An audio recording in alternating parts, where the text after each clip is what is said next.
তুমি যখন আটপৌরে হয়ে বসো আমার পাশে, মনে হয় জীবনে সব পেয়েছি। তুমি আমার দুর্গা।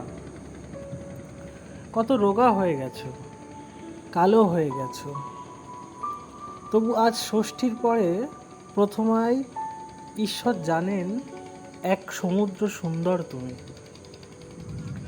গঙ্গার তীরে ওই যেখানে হরপার্বতী মন্দির, জেলেরা জাল ভাসিয়ে নৌকা নিয়ে যায়, তোমার আমার হৃদয় জিরিয়ে নেয় খানিক। ঠিক কিছুটা দূরে কাশফুলের স্মৃতিতে মায়ের সিঁদুর। আমরা দুজন কবিতা হয়ে বাঁচতে চাই, একটু আঁচে শরীরের আঁশটে গন্ধে চুমু দিয়ে দিই। প্রেম উত্তরীয় পড়িয়ে একে অপরকে কাছে টেনে নিয়ে চোখে চোখ রেখে দেখি, কি নির্জন তুমি, ছায়াতল তুমি, বাঁশি তুমি, দুর্গা বটে। তুমি বলো, ধ্যাৎ।